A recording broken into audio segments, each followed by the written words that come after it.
Mesdames, Messieurs, bonjour. Sabah al-khair.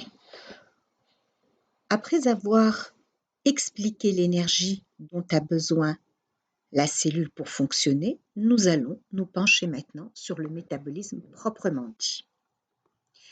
Alors, au cours de cette deuxième séance, nous allons essayer de définir le métabolisme un petit peu plus profondément et nous allons démarrer le catabolisme des glucides. Alors, sur cette diapositive, que voyez-vous? Eh bien, cette diapositive résume le métabolisme. Et vous voyez que, comme nous l'avons déjà dit précédemment, que le métabolisme est un ensemble de réactions. Mais ces réactions ne sont pas isolées. Toutes ces réactions sont liées les unes aux autres. L'ensemble des processus qui constituent le métabolisme forment donc un réseau très complexe de réactions enzymatiques organisées en voie métabolique. Il existe plus d'1 millier de réactions chimiques dans un organisme. Le métabolisme est un ensemble cohérent contenant de nombreux motifs communs. Qu'appelle-t-on motifs communs? Regardez, ici nous voyons un squelette. Donc ici vous avez le métabolisme et au centre de ces voies métaboliques, il y a un squelette sur lequel nous allons travailler. Ici vous avez la glycolyse, le cycle de Krebs, le mécanisme de la phosphorylation oxydative. Ce n'est pas très clair, mais nous allons les travailler en détail. Le nombre de types de réactions est relativement petit. Bon, ça veut dire quoi? Ça veut dire qu'on aura beaucoup de réactions de phosphorylation, des réactions de carboxylation, des réactions de décarboxylation, des réactions d'oxydoréduction, des réactions d'isomérisation. Et donc, le nombre, en réalité, n'est pas très grand. Un certain nombre de molécules jouent un rôle central dans toutes les formes de vie, par exemple le pyruvate, par exemple l'acétylcoenzymate que nous allons voir en détail. Alors, que retenir de ce métabolisme? Ce que je vous demande de retenir, puisque nous avons dit que le métabolisme, c'est un ensemble de réactions, et que dans ces réactions, il y a des réactifs et des produits. Donc, pour chaque métabolisme que nous allons étudier, il va falloir retenir c'est quoi les réactifs, c'est quoi les produits de la réaction. Par exemple, la glycolyse, la gluconéogenèse, le cycle de Krebs, le métabolisme des acides aminés, le métabolisme des lipides, sur lesquels nous allons nous pencher. Donc, il faut connaître c'est quoi les formules des réactifs et des produits pour chaque type que nous allons étudier.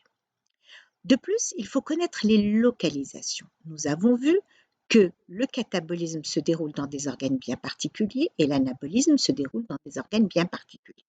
De plus, à l'intérieur de ces organes, ces organes sont constitués de cellules et dans ces cellules, il y a des compartiments cellulaires. Et chaque réaction va se dérouler dans un compartiment bien particulier, donc il faut connaître la localisation cellulaire de chaque réaction. Les types de réactions, il faut les connaître. Est-ce que c'est des réactions d'oxydoréduction, de décarboxylation, d'isomérisation, de phosphorylation, etc. Il faut connaître la régulation des voies et les relations entre les voies métaboliques. Donc, c'est ce que je vous demande surtout de retenir dans ce métabolisme. Le métabolisme est quelque chose de complexe et donc, surtout ce qu'il faut connaître, ce sont ces points que vous avez sur cette diapositive. Alors, le groupe de réactions les plus importants et les interconnexions du métabolisme sont les suivants. Donc, nous allons étudier le métabolisme des protéines. Donc, une protéine, au cours de sa dégradation, se transforme en acide aminé. Les sucres, au cours de leur dégradation, vont se transformer en glucose. Les lipides, en acides gras et glycérol. Et vous voyez, quel que soit le métabolisme étudié, on va passer par des motifs communs, tels que la glycolyse, le cycle de Krebs, donc la phosphorylation oxydative, donc c'est un squelette commun. Et les molécules importantes, le pyruvate, l'acétylcoenzymate, et vous voyez que ici il y a des molécules importantes qu'on va retrouver. Donc l'axe central du catabolisme est constitué par la glycolyse, le cycle de Krebs, la phosphorylation oxydative. Si la voie catabolique est parcourue dans sa totalité, nous allons obtenir du CO2, du NH3, de H2O, du F et de l'ATP. Maintenant, nous allons nous pencher sur le métabolisme des glucides. Alors, le métabolisme des glucides, nous allons étudier la glycolyse, le cycle de Krebs, la respiration, le mécanisme de la phosphorylation oxydative. Alors, c'est quoi la glycolyse? Comment on peut la définir? Alors, la glycolyse, son nom est tiré glu pour sucre, lyse pour dissoudre. Donc, c'est le catabolisme des glucides. Elle se déroule dans le cytoplasme, voici la localisation, et elle nécessite du glucose et a pour but de produire du pyruvate. Le pyruvate peut soit entrer dans le cycle de Krebs, qui se déroule dans la mitochondrie,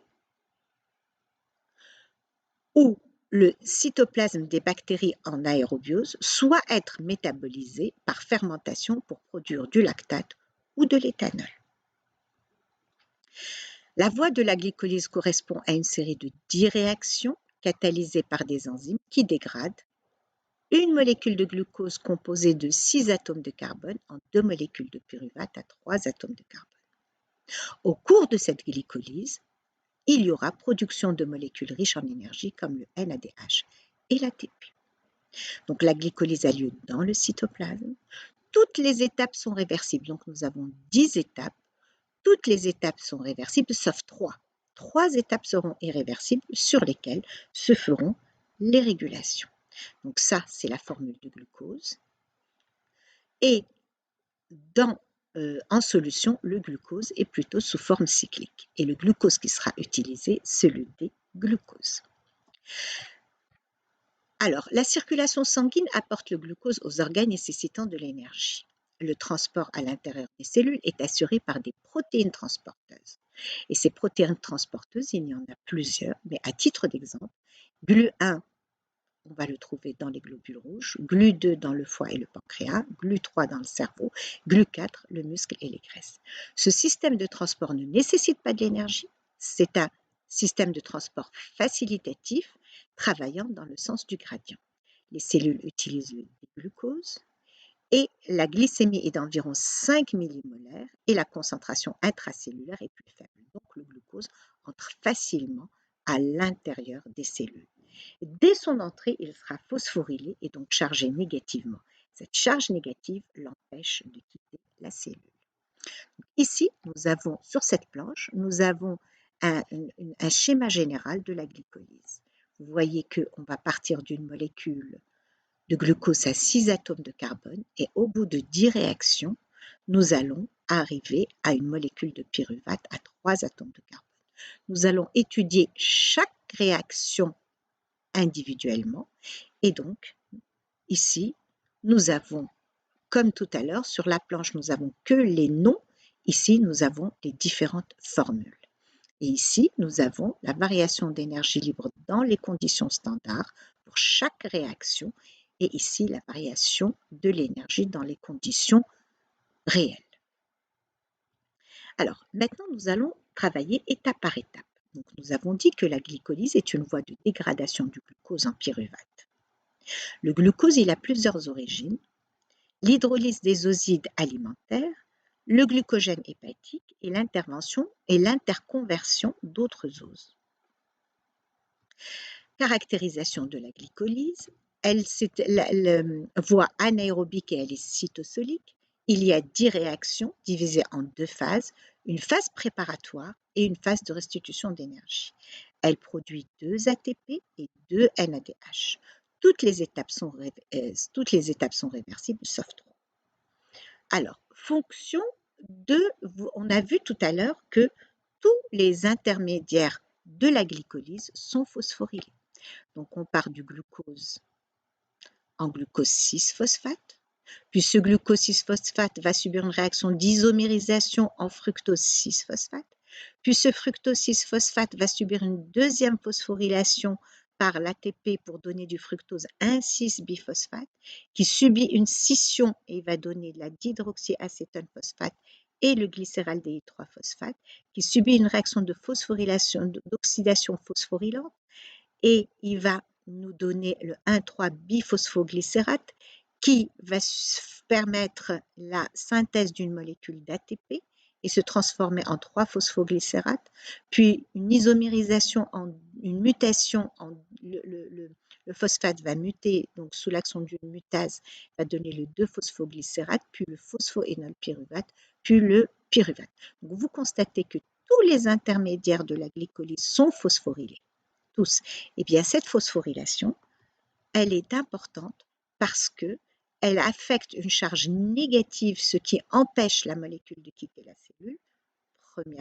Première fonction de la phosphorylation. Deuxième fonction, c'est un signal de reconnaissance pour les enzymes qui catalysent les réactions.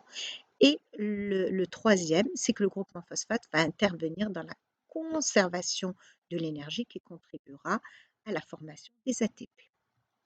Donc nous allons maintenant nous pencher sur la phase préparatoire.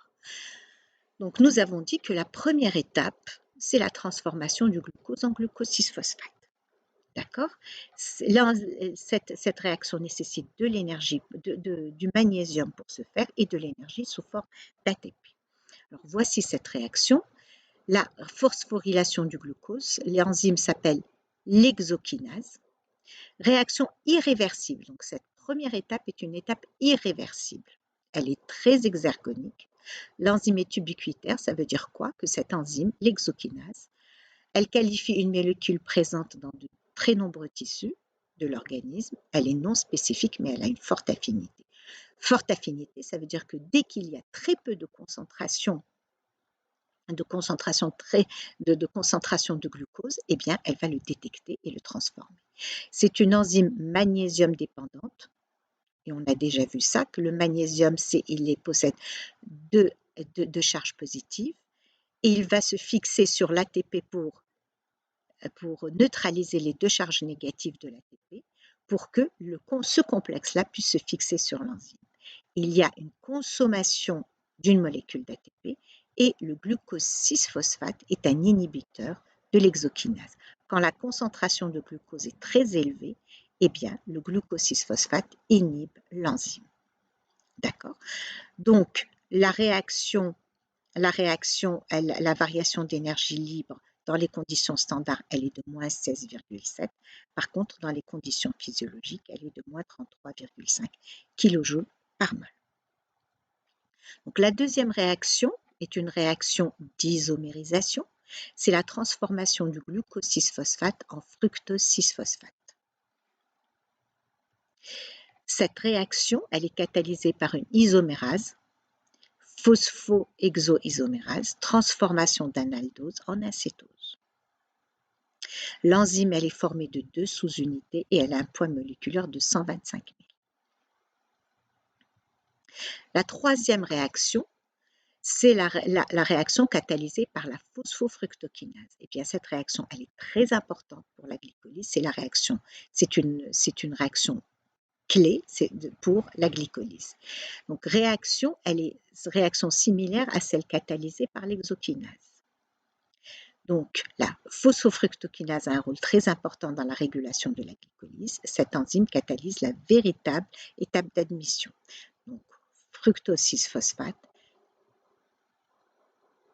en présence de l'ATP nous donne du fructose 1,6-biphosphate. Biphosphate, pourquoi? Parce que les deux phosphates ne sont pas portés par le même carbone. On dira diphosphate quand ils seront portés par le même carbone. Donc, la réaction est fortement exergonique. C'est la deuxième étape irréversible.